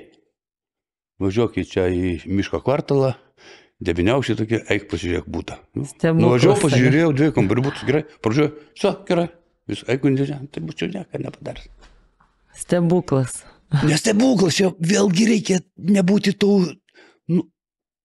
vergų nereikia būti, reikia savo reikalauti. O parduotuvė atsistoja ir stovi. Pradarė, oi, kaip čia eilė didelė, sau kokius čia man neaiškinat. Eikit, vedėją, pasikvieskit, kodėl kasininkų nėra, kodėl ta, o jeigu man čia kažkas atsitiko tokia, kodėl jūs ant mane šaukėt. Taip. Taip, berniukas gyvena kaip korta krenta, o vyras, kai žmona pasako? Nu ne, turi būti susitarimas, kitaip nieko nebus. Padorus vyrai neverčia žmonų dirbti, ar taip? Iš kur čia ištraukit tokį klausimą? Iš kokio amžiaus? Juk dabar visi dirbantis yra. Ir stengiasi, žmogaus negali uždaryti ir laikyti. Taip būtų tada, kaip sakė, žerių negalima ir laikyti, tai žmonos negalima namie laikyti tik savo. Paleisk į gyvenimą. O jeigu kažkas nutiks, tai jau čia ne tavo kaltė. Ir ne žmonos, tai bus gyvenimas toksai. Viskas. Žmogus turi dirbti, jeigu turi, gali būti žmonėse, bendrauti, save išreikšti. O namie, kaip jinai išreiks save namie? Pusryčių pietus ir skalbimų. Tai bus tokia surūgus visą laiką. Pikta. Apie ką moteris turėtų su tavim pasikalbėti, kad tu nuspręstum, kad jinai protinga? Apie vaikų auklimą, apie draugus, savo, jos draugus. Mano, turbūt, aš nežinau, ar aš nemėgėjęs apie savo draugus kalbėti. Bet moteris turi apie savo draugus pasakoti, kas per draugę. Daugiausia būna, kad jeigu labai draugiam tiki, tai paskui ir iki vedybų, įsiskirimų išeinama. Ar be uošvienės dar toksai dalykas būna. Aš jau neįsiskiriau per uošvienę. Taip kad. Šiek tiek provokacinis galbūt klausimas iš žmonių tokio pasaulio mąstymo. Kodėl moteris vienodi drabužiai yra katastrofa jai, bet vienodi nosis ir lūpos ne? O šitą nežinau, čia iš kur tas lūpos atsirado ir visą kitą. Čia yra vėlgi biznis tik tai. Iš kur atėjo? Lūpos atėjo iš Amerikos, ne? Jie nori pavažiūrėti, kad jos lūpos yra visur vienodos. A ten ar ten. jos gali priimti tą daiktą ar ten. Bet kitos, nežinau, kažkodėl darosi. Nu, negražu žiūrėti ant čiuko lūpas. Nu, sudarko moters veidą. Nu, taip negalima. Kokie žodžiai labiausiai paliečia moters širdį? Pagarba, aš tave myliu. Žodis. Kaip kitaip. Jeigu tu myli, tai viskas tada yra. Jeigu žmogaus nemyli, visko nebėra. Tai mums reikia antrų pusių, aišku, be jų ne. Taip va. Negalim išgyventi. Mylinčiai moteriai santuoka nereikalinga? Moteriai? Taip. Čia šiais laikais jau keliama klausimai, ką man reikia? Ir vyrai kelia klausimai. Ką man reikia žentis? Skalbenkė veikia, mikrobankinė šildo, šalituvė yra viskas, siurblys yra. O ką man ta žmona reikia? Kad mašiną įpirkti ar dar kažką? Nu, taip šneka. Bet taip nėra. Visi taip šneka, tai tokie yra užsispyrę gėjai, visokie dar kažkas. Ir tų laikų padidėja eilė pas psichologus. Psichologai tai nauja psichologija ir psichiatrai tai yra negydymas. Čia irgi pinigų darimas tik tai. Mano draugų duktė yra psichologija, bet sūnus pasikorė 12 metų ar 14. O tavo psichologija. Nu, jeigu tu psichologija, tai tavo vaikas neturėjo to padaryti. Bet vėlgi, pinigai tik tai yra. Tokie klausimai. Moteris nenori vestuvių, bet nori vestuvių, bet nenori tapti žmonomis. Pakomentuok, kaip tu tai supranti. Vestuvių nori, o žmona nenori būti. O žmonomis tapti nenori. Nu, bet tai čia procesas toks. Jeigu tu vediesi, ženies, tai tu ir būsi žmona. O aš kitaip nesuprantu. Nu, kaip galima suprasti, jeigu tu Ne, man nedai, ne, aš negaliu jums atsakyti tą klausimą. Nu, čia toks, man atrodo, šiuolaikiškas šio laiko klausimas, va dabar kaip žmonės jie. Tai vestuvės tai yra tada jau... man ir sakykit, kad jie ten tada gali dėl žentis atvyko kažkas pagyventi, ne? Jiems reikia pilietybės, dar kažko. Tai tada apsiženė po kiek laiko ir įsiskiria. Ir jiems nereikia tų visokių tokio. Ir įsiskiria. O tai šitie dalykai, čia vėl pinigai ir vėl toksai dalykas yra, na. Na, galbūt. Kiekvienas vyras turi vesti, juk laimė gyvenime nėra svarbiausia. Pakomentuok, kaip supranti. Laimė tai yra kiekvienas labai vyras turi vesti, juk laimė gyvenime nėra svarbiausia. Laimę galima pasiekti ir kartu gyvenant, nes nevedus. Vėlgi čia yra žmogiškas dalykas. Nu, nenori šitų visokių tenai popierizmų, tenai sutartis pasidaro žmonės. Ir gyvena. Ar pinigai yra santykių klijai? Kaip kokiais atvejais. Bet ne visą laiką. Meilė turi būti klijai. Pinigai tai yra priedas, kaip ir visa kita. Kaip pavalgyti reikia. Nu. Komfortas. Taip. O kas yra laimingos šeimos pagrindas tavo atžvilgiu? Šeima, vaikai, anūkai, tėvai, senoliai, viskas tavo, tas visas ratas yra laimė. O jeigu šitas obuoliukas laikosi, tai ir kiti laikosi obuoliukai. Kas visuma tada jau susideda iš laimingų.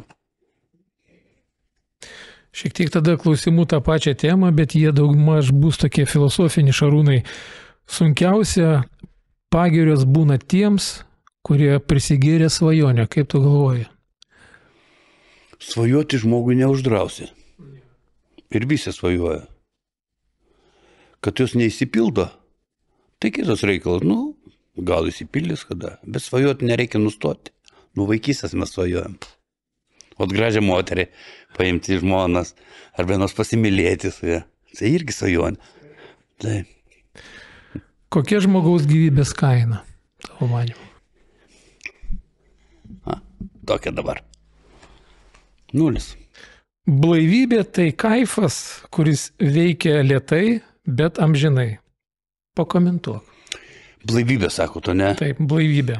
Tai kaifas. Nepasitikiu tokiais žmonės, kurie net nepabando ten kažko tai atsigerti. Visi vaistai yra ant alkoholio padaryti. Tikri geri vaistai. O čia toks išbaidys, kad, tik tai 11 galbūt negerai, tai jie pasislėpia, pasidaro vyno visokį ir išgeria. Tai yra žemės produktas, kuris ne žmogus sugalvoja, o pati žemė patikė. Gyvūnai, esat matė, kada bėga miška nufilmuota. Bėga, sustojo. Aha, kažkokių grybukų pamatė. Pakramtė, pasivartė. Ryte pasikratė. Čia nufilmuota, grinai. Ir vėl toliau bėga. Arba drambliai, prėrėse vaikšto, ten vaisių pirkytė, ten vanduo jau vynas. Galima tai pagėrė, įpradeda jie ten staugti, bėgiuoti, pabėgiuoti. Paskui apsiramino, pamėgoja ir vėl eina toliau. Čia gamtos yra tasai produktas, čia ne žmogaus sugalvota. Tatuiruotės. Tatuiruoti nekenčiu, tai tik vergų yra principas, nes anksčiau būdavo vergai, jie tatuiruojami numeriai visokie, pas kaip į konclagerį vedė, irgi žmonės tatuiravo. Nesuprantu, dar kiti tokį gražų kūną duota to pasaulio, oda visą pirmą. Kaip jūs, ką gali pasakyti apie dirbtinį intelektą? Nesinaudokit, liksit buki ir visą kitą.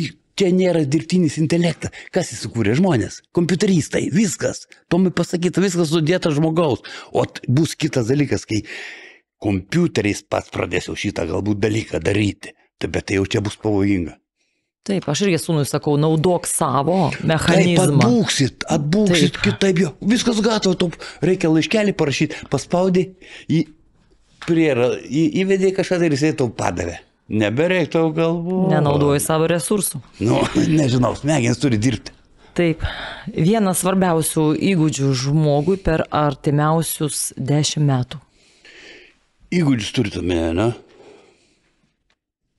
Nežinau. Mylėk visus, kad tave mylėtų. Tai daugiau aš nieko negaliu pasakyti. Jeigu tu nemylėsi nieko, kas tau, to niekas bus blogai. O tai kai tu mylėsi, tave mylėsi, bus gerai. Kaipgi gyvenime suprasti, kas tikra, o kas ne? A čia jau patirtis. Iš patirties matai, jau pragyvenai ir matai. Kai žmogus, turite akis, turite jausmus ir darai savo išvadas ir viskas. Tai grįžtame vėl į tą mūsų, galbūt nuo pat pradžių buvom kalbėję apie mūsų miestą, apie šalį. Klaipėda yra? Klaipėda. Ir yra Klaipėda. Lietuva yra? Nėra dabar Lietuvos, nes jinai yra parceliuojama visai kažkaip. Girdėjot, nori parduoti, parduokim žemę, parduokim miškus ir prisipirksim ginklų. Kam? Kur? Aš galvoju, kad mūsų žmonėms čia galės, kad pensininkų pridėti pensiją, arba tuos 600 000 pamaitinsim. Ginklų. Krikščiūnas, aš nenoriu pavardės minėti. Ir prezidentas mūsų netaip sako. Gėda. Kažkada aš nekėm, kad čia nori, negalima parduoti žemės nieko. Toks buvo vienas žmogus, jį nužudė. O dabar patys jautė. O kodėl? Kas čia per naratyvą? Atiduoti savo valdžią. Kiek jos mes turim? Į ką tu žinai, kas? Aišku, pirks tie, kurie nori pirkti. Kas? Aš nupirksiu, jūs nupirksit. Jūs pirksit? Jūs pirksit? Atvažiuos tie, kurie supirks visą. Ir kas tada bus? Jau jų žemė bus. Ir tu jų nebeišvarysi. Jis bus savininkas. Kai sako, čia niekur nedings, su žemės neišves. Bet jisai pasidarys, tą kažkokį padarys, kad tau bus neįmanoma gyventi, bet jisai bus šeimininkas ir jisai padarys tai. Bet vis tiek tada mes prieš istorinę Klaipėdą, prieš karinę, juk irgi kažkada tai buvo autonomija idėja. Ir jeigu sakom kaip laisvąją zoną, tai galbūt ta Lietuva ir yra kaip ekonominė zona. Ateina pirkėjas, perka, bet yra kažkokie įstatymai, kurį laiko ir mums duoda patiems suvokti, kad tai yra Klaipėda mano miestas ir jos nieks neatims. Taip čia gali būti. Žemė gali būti nuomojama, o neparduodama. Jos daugiau nėra ir nebus. Nuomokim, prašau. Yra tuščių plotų, kodėl ne? Mokėkit pinigėlius, kurkit, kvieskit mūsų žmonės dirbti, bet mažiau vežkit visų kitų, nes tai pigi jėga, o mūsų vėl būna be darbo. Kas tai tada? Nuomokit tą žemę, prašau, tvoros tegul įstato, ten moka pinigus, tam tikrą laikas atėjo, 100 metų praėjo, gerai, viskas, jūsų laikas pasibaigė, jau čia prisidirbot, mes jau patenkinti, ateina kiti, kurie daugiau mums mokės galbūt. Viskas, viso gero. Na ir norėjau paklausti, eiti į santykius dėl meilės, tai kaip eiti į kazino dėl pinigų? Aš kartais nueinu, bet reikia turėti ribą. Meiliai neturi būti ribų, o kazino turi būti riba. Poetėse Solomonova tavęs klausia, ar meilė bus pilnavertė be skausmo? Čia kaip gyvenime, skausmas visą laiką šalia, prie džiaugsmo jisai. Biški kažkas, viskas priklauso vėlgi nuo žmogaus jautrumo. Pasakysi kažkokį, vyksta visokie diskusijos tarp meilės, ne, meilės objektų. Vienas kitą myli, bet vis tiek atsiranda tokia kažkas ne taip, Ir atsiranda skausmas, kaip ir meilė. Nuo to nepabėgsi. Jeigu rašytum knygą apie meilę, kaip jį prasidėtų, Šarūnai? Padaryčiau taip.